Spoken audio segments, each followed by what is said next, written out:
On the frozen hills of a remote and deserted island, a man named Exiled struggles to survive. He searches for a safe place to set up camp, walking for hours through harsh terrain. At one point, he slips and falls into an icy river. The freezing water nearly kills him, but after being carried downstream, he somehow manages to climb out.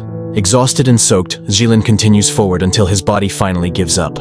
He leans against a large rock, pulls a wildflower from the ground to eat, and slowly drifts into his memories, thinking back to how this nightmare began. Exiled is serving a life sentence in prison for the assassination of 6 men. One day, without explanation, guards take him to the prison governor's office. Inside, the governor asks him a strange question.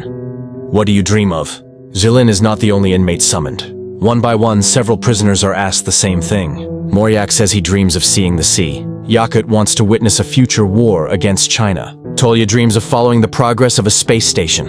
One prisoner remains silent, while another claims he wants to become a prison governor himself. Sipa, a mentally unstable inmate, simply says he wants to see women again. Exil's answer, however, is never revealed. The governor informs them that they have been selected for a transfer to a special penal colony. Soon after, the chosen prisoners are loaded onto a ship. Just like in prison, they are divided into groups and locked inside metal cells. From the beginning, tension fills the air. One violent inmate, known as Obezian, immediately establishes dominance by killing another prisoner, just to claim a better sleeping spot. When the hatch is sealed and the ship begins moving, panic spreads. The prisoners believe this is an execution, that they are being sent out to die at sea.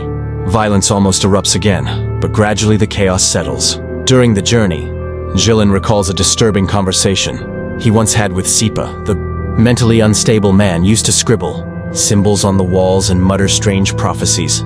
One day, Sipa claimed that heaven and hell were already full, and a third place was being prepared, a purgatory meant for people like them. At the time, Exiled dismissed it as madness. Now it feels uncomfortably accurate. Midway through the trip, a group of prisoners breaks out of their cell, searching for one of their own. Obezian pretends to negotiate, but suddenly murders the man they are looking for, triggering a brutal riot. Prisoners attack each other through the bars, beating and killing without hesitation. Only one old man, Starry, refuses to join the violence, choosing instead to pray quietly in his cell. The guards intervene quickly. After firing warning shots, they release sleeping gas, knocking everyone unconscious. When the prisoners wake up, they find themselves on the shore of a barren island. They are handcuffed, numbered, and left on the beach. 2 representatives of a project called Terra Nova address them. They explain that since the death penalty is no longer legal, prisons around the world are overcrowded. This island has been designated as an experimental penal colony. From now on, the prisoners are considered colonists. They will be monitored by satellite at all times. Food supplies for 3 months have been provided. Communication buoys are placed in the sea.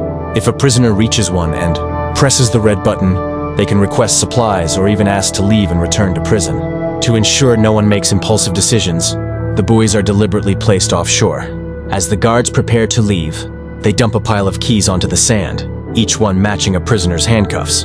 Chaos erupts instantly. Men fight brutally over the keys. Exiled and Sipa stay back, calmly picking up whatever keys are dropped.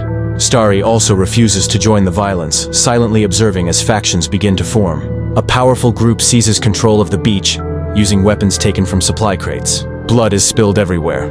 Dozens of men die in the struggle. Some are crushed with rocks, others drown trying to reach the buoys. When the fighting finally ends, the survivors move toward the warehouse to divide the remaining supplies. Exiled quietly packs food, tools, and warm clothing. He listens as Sipa mutters that the food will never last 3 months. Without saying much, Exiled makes a decision. He leaves the camp behind to survive on his own, hoping to find a way off the island.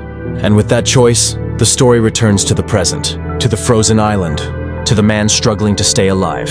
Exiled wanders deeper into the island, carefully observing his surroundings. After hours of walking through snow and rocks, he finally discovers an area where the ground is free of ice. Tall stone formations block the wind, offering natural shelter. Seeing this as his best chance of survival, he decides to stay. He takes out a small, worn photograph he has kept hidden inside his prison uniform, a picture of his family. As he stares at it, memories flood back. The pain is overwhelming. Exhausted, cold, and emotionally broken, Exiled falls asleep with tears on his face. Not long after, strange squealing noises wake him up. He quickly realizes the food supplies are infested with rodents. The animals chew through his bag, destroying what little he has. As night falls, rain begins to pour. Jilin rushes beneath the rock formation and manages to start a fire. He boils water for warmth and later catches a bird, roasting it over the flames.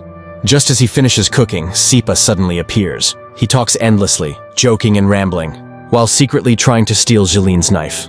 Jilin notices and stops him in time. Sipa then offers salt and his help in exchange for some meat. Reluctantly, Jilin agrees. While gathering firewood, Sipa notices the family photo hanging on the rocks.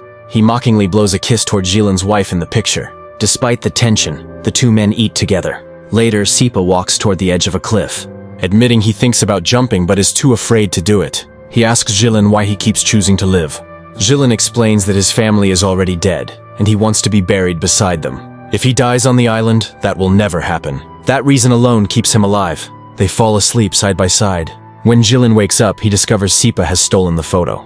Enraged, Jilin attacks him and pushes him off the cliff. Sipa survives by landing on a slope below instead of falling into the ocean. Despite this violent incident, the two men continue traveling together. They scavenge along the shore while Jilin attempts to fish.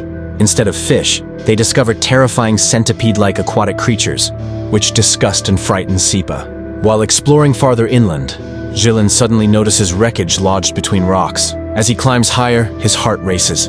It's an old seaplane. The discovery reignites something inside him. Jilin used to be a pilot. For the first time since arriving on the island, escape feels possible. Unfortunately, the plane is too heavy for just two men to move. With no choice, they return to their shelter. That night, Jilin uses matches taken from the warehouse to start another fire. Almost immediately, thick toxic smoke fills the air. He pulls Sipa away just in time, but Sipa struggles to wake up. Jilin realizes the cold and poisoned air could kill them both. They decide to return to the main base to steal coal. Back at the colony, conditions have grown horrifying. Obezian has seized full control and now calls himself Governor. His gang enforces strict routines, locking weaker prisoners inside barracks. They are allowed out only for brief walks, guarded from a watchtower. The cruelty goes even further. During these walks, prisoners are forced to run back inside. The last man is captured, killed, and later used as food. Jilin and Sipa sneak into the coal storage and find the remains of a fire. Completely exhausted, they collapse beside it and fall asleep. Soon after, Sipa hears voices. Obezian's men are approaching, dragging another prisoner to be executed. Sipa hides, but notices Jilin is still exposed. He rushes back to save him, but it's too late.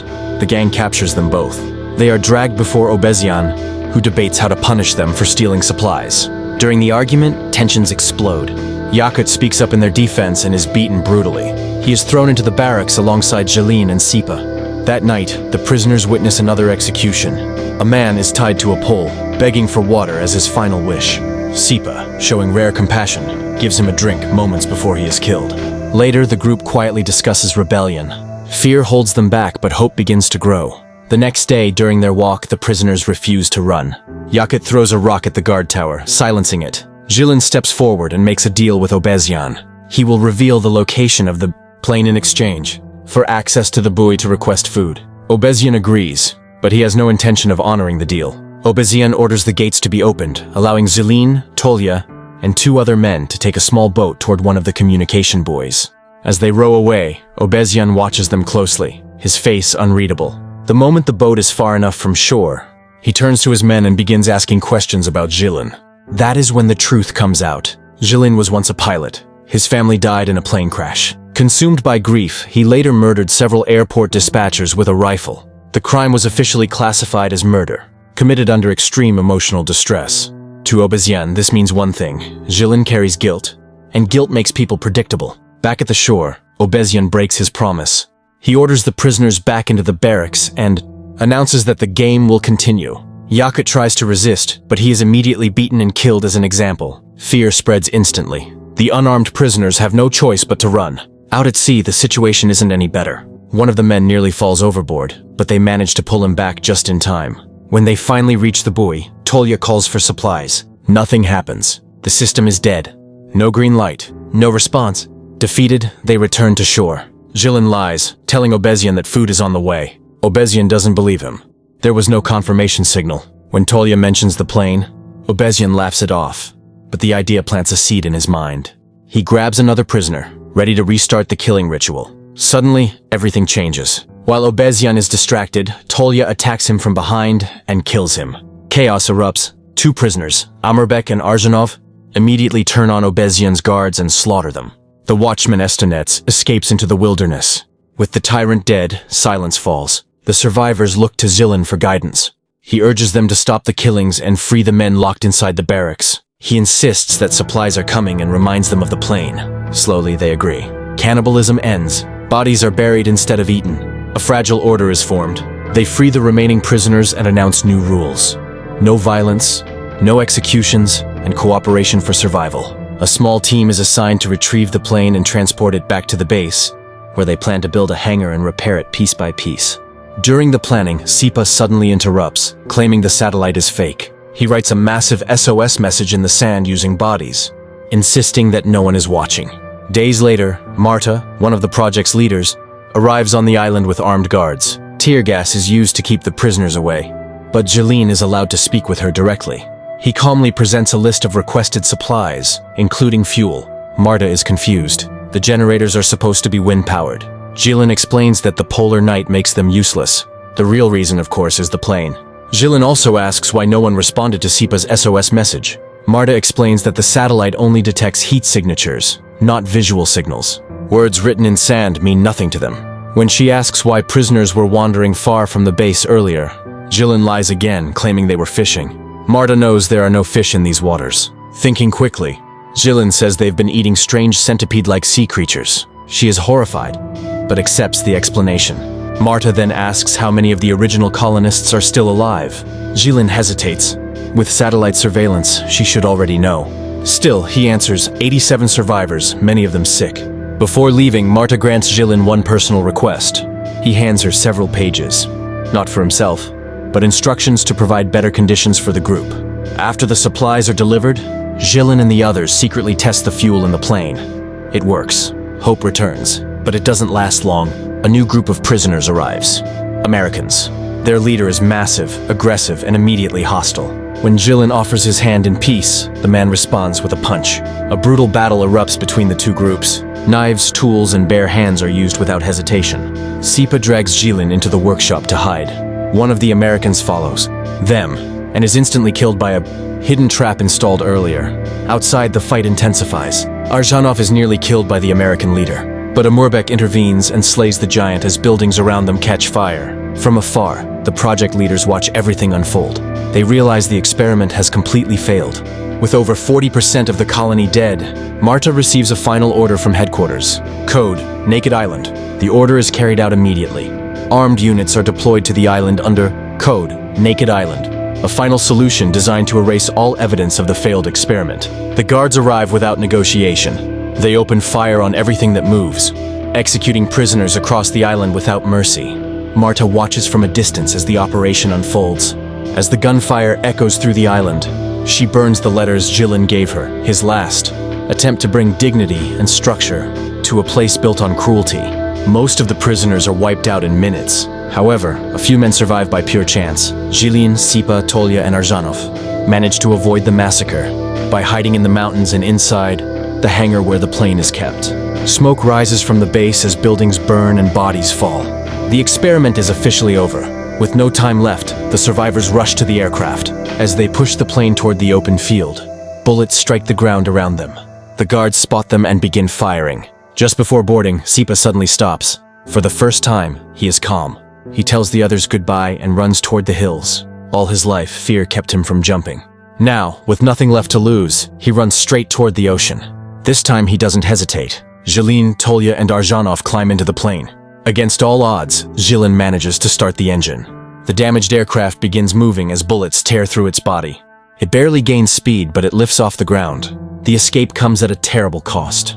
During the takeoff, Tolya and Arzhanov are fatally hit by gunfire. Jeline remains the only survivor, gripping the controls as the island disappears beneath him.